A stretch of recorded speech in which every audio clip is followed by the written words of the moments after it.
嗨，欢迎回来，我是栗子。有追踪我们脸书、IG 的朋友应该都有看到，我们今年也有前进 Galaxy Unpacked 发表会现场啦。没有的 IG、脸书赶快追起来。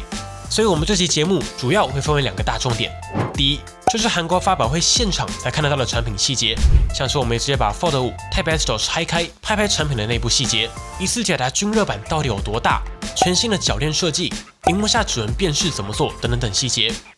第二，我们也帮大家整理10个在入手前必须知道的资讯，像是保护贴怎么贴，有哪些新的配件，有什么注意事项。大家准备好，我们就开始喽。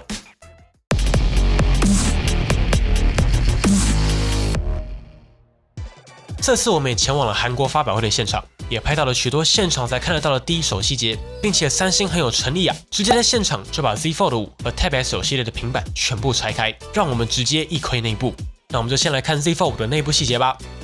第一个问题哦，大家一定很好奇，这次说的 Fold 5的 VC 均热版提升了38%，那到底是多大？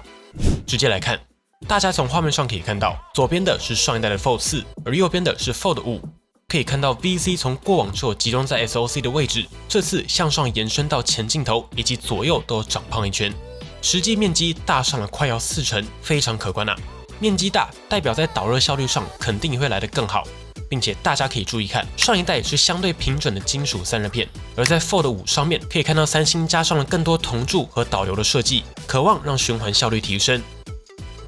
并且大家别忘了，这次 Fold 5采用的是拥有 Android 救世主美称的 Snapdragon 8 Gen 2，在能耗表现上本来就来得更好，更好的散热硬体加上给力的处理器，整体在效能和日常的体验表现才是令人期待的。第二个，大家想不想看全新的折叠铰链实体呢？想。好，以 Fold 5来说，这次在机身内的铰链就有3组，并且是2组往下、1组往上的排列方式。放大来看，整体的制造工艺还是非常精细的，毕竟是折叠的核心硬体。这边三星也很有诚意，直接现场折给我们看。可以看到，这个小小的铰链，如果要直接把它折起来，其实要花上非常大的力气才能把它折起来。这个很合理哦，因为你要想，最终它要驱动 Fold 5这么大的机身，而且还要达到稳定的悬停，那机构一定需要很大的强度，让铰链可以保持稳定可靠的悬停支撑力。毕竟先前的几款水滴铰链的手机，多少让人有铰链在悬停不够稳定的疑虑，所以作为三星首款的水滴铰链机型，肯定有强化设计。在我们的实际体验当中，也可以发现它的铰链在悬停表现上跟过往没有太大的差异，还是蛮稳的，没有到最后一段会软掉弹开的问题。这边我也测试了 ，Flip 5在合起来之下，左右并不会晃动。看回来这个折起来的铰链，可以看到 Fold 5这边折起来之后，刚好会有一个空隙。我们也放上 Fold 5的铰链动画，这个就是铰链里的萤幕收纳小空间，加上这个形状很像水滴，所以这种铰链形态因而得名水滴铰链。第三个，很多人在问 Flip 5的外萤幕能不能开启第三方 App， 嘿，我们也拿到机器了，直接解答，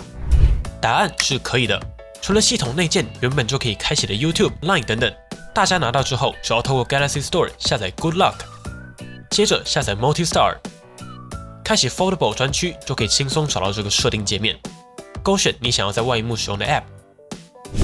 接着在外萤幕加上 Good Luck 选单，就可以开启各式各样的 App 啦。并且我们测试到现在，几乎可以说是所有的 App 都可以在外萤幕开启，反而还没有遇到没有办法加上的。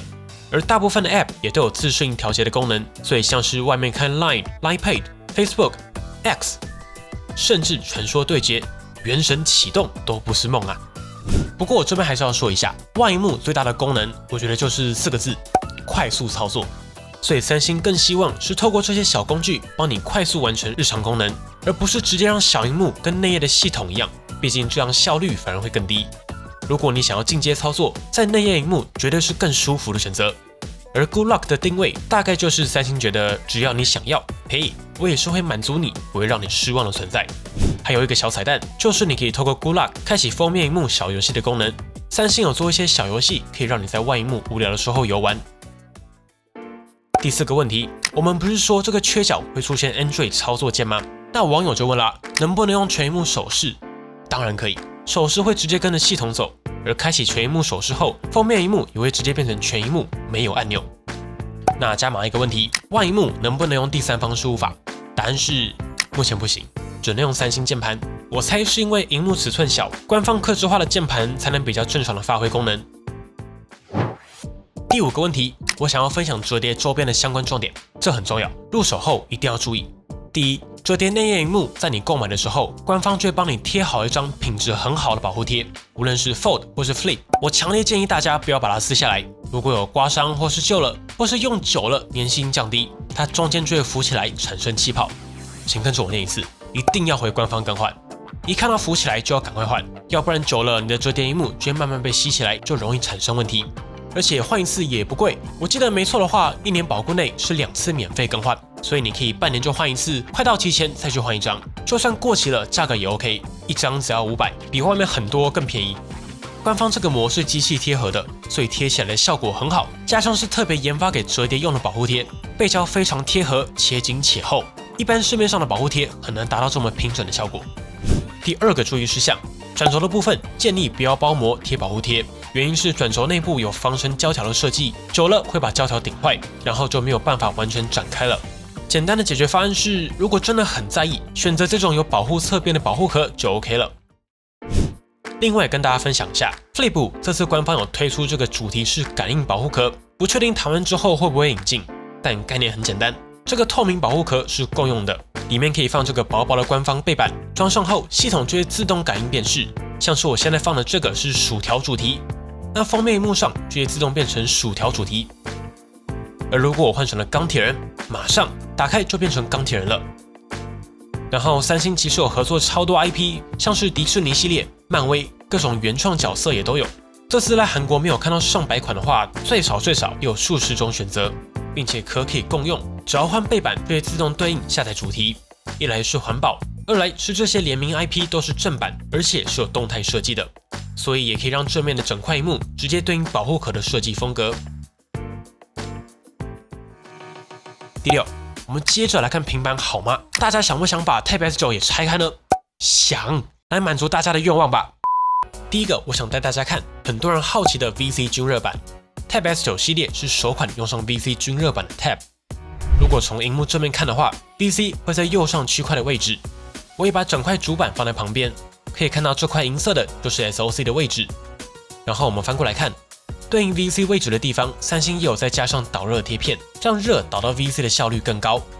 正面 SOC 的位置也有导热贴片，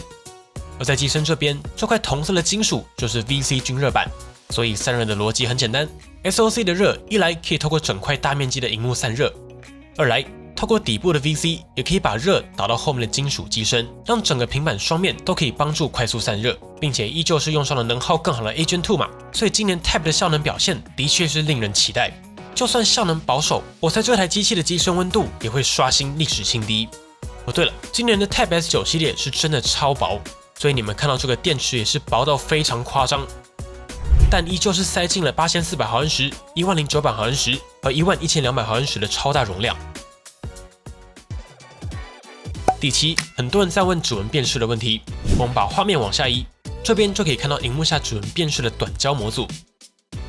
然后看到荧幕这边就可以看到这边的这个洞就是指纹辨识从荧幕上透到荧幕下的小开孔。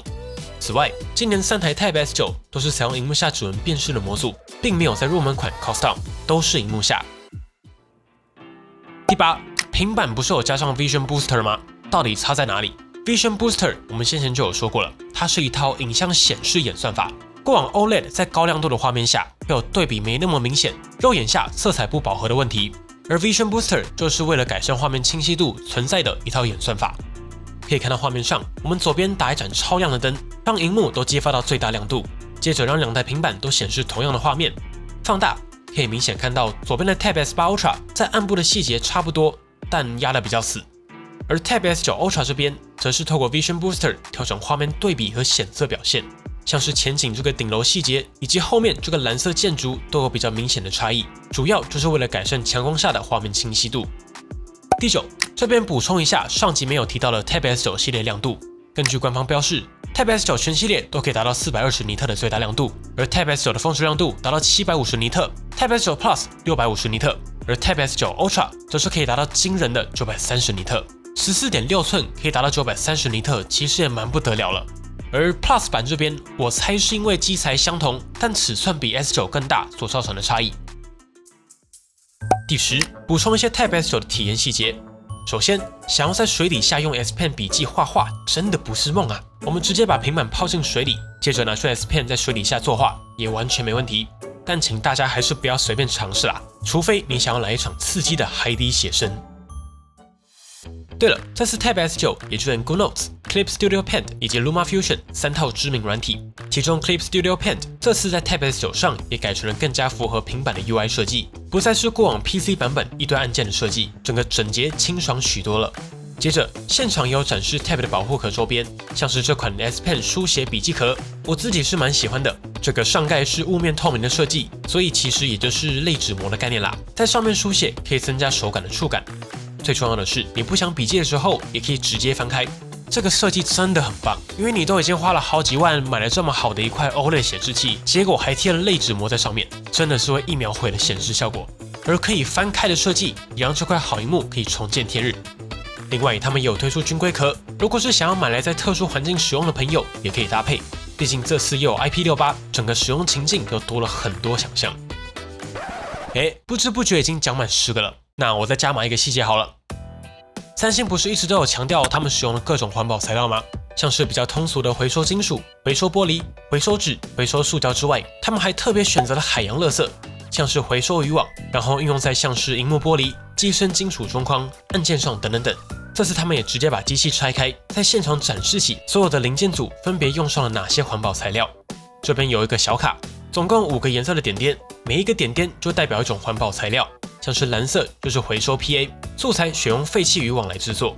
接着就可以对应到上面的蓝色点点，像是机身的塑胶盖板就会用到。或者看到背板这边有黄色和绿色的点点，黄色代表的就是回收玻璃，绿色代表的就是回收 PET。黄色点点的玻璃当然就是外层这个玻璃，那绿色点点的 PET 就是用在玻璃里面那层黑色的膜，这层膜就是用回收的塑胶瓶子制作的，并且不管是这次的 Flip 5、Fold 5、Tab S9 系列还是 Watch 6系列，都有融入这些回收环保材料。我还是蛮喜欢这种把环保融入产品的做法，并且可以看到三星选的都是回收重置后还是相对可靠的素材，所以耐用性也是 OK 的。片尾我也会把所有机器的完整点点图放给大家参考，大家就可以一目了然回收部件到底用在哪里。好了，本集的节目就先到这里。这集主要就是快速分享大家的提问和更多的实际细节。如果大家还有任何想知道的问题，都欢迎底下留言，我们完整评测的时候再详细跟大家分享啦。最后，节目制作不易，欢迎透过加入频道会员或是超级感谢按钮的方式，直接赞助我们，完成更多有参考价值的实测节目。谢谢你们，我是李子，帮你很快也尽可能带来今年所有三星新品的深度评测。记得订阅帮你就不会错过啦。那我们就下期影片再见喽。